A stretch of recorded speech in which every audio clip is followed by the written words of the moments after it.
Here is the latest update to my do-it-yourself DSLR mount here. Probably looks about the same, but there's a little difference. I have my 200mm lens on, and I've got a ring up here. It's like a tube ring on the front end of it, and I bought that on eBay, and it's not an exact fit, so I've got it shimmed up with just a foam can cooler. Just one of these little, if you go to a ball game and they give you a can cooler for free, I cut the thing in half. I'll give you a close-up view. But now I can have this a lot more sturdy, and I don't have to worry about it rotating if it's only on one screw. The balance is working good too. I was concerned that I would have to add more weights, because this lens is far lighter than the 300mm Nikon, which is what I had all this balanced at. But what I figured out is that these weights on this end are really just counterbalancing the guide scope and guide camera, and it also makes the whole thing heavy enough that I'm good in RA, even though this is a 12-pound weight. So I'm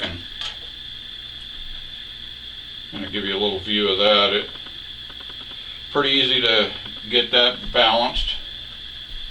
And then on the deck end here,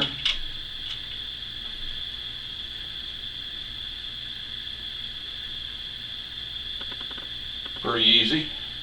Another thing I did was, I had mentioned before I was concerned about this neck strap here getting caught. So I've just wrapped it with some Velcro, a Velcro strap.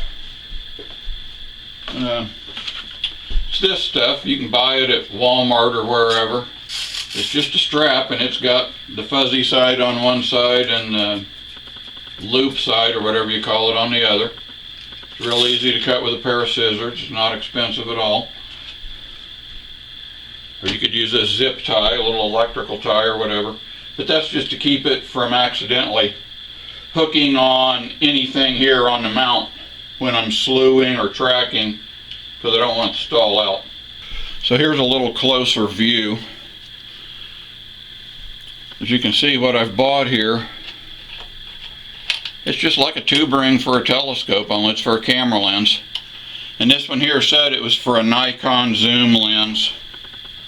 And like I say, just the inside diameter of this ring here was larger than my lens hood on this 200mm. And all I've done is use, it's just soft foam rubber.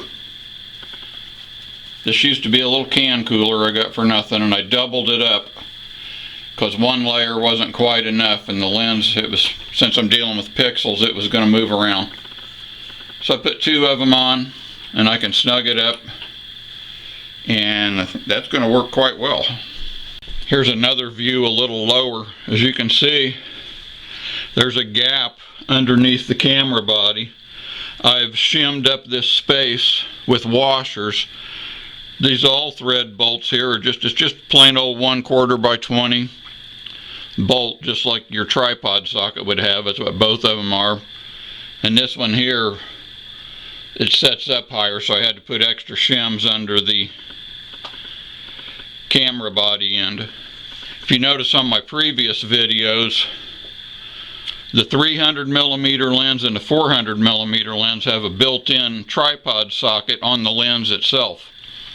So on those I used two as well, and I put shims under each of them, and the main reason was I didn't want it to hit these bolts up here. I needed a little more room. The camera lens I'm using is a vintage lens. This is from late 1960s to early 1970s. And I got this thing cheap. I think I found it on eBay, and I got lucky. I think I paid less than $20 for it.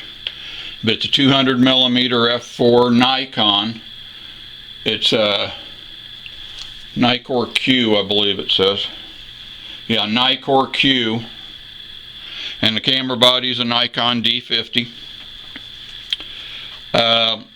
Let's see, the last time I had this out with my 300 millimeter using my guider, I was able to take exposure times as long as I wanted. Last time I did it, I was using 3-minute exposures, but I can take longer. I don't have any issue with it. It guides quite well, and it's just going to be even better with the 200.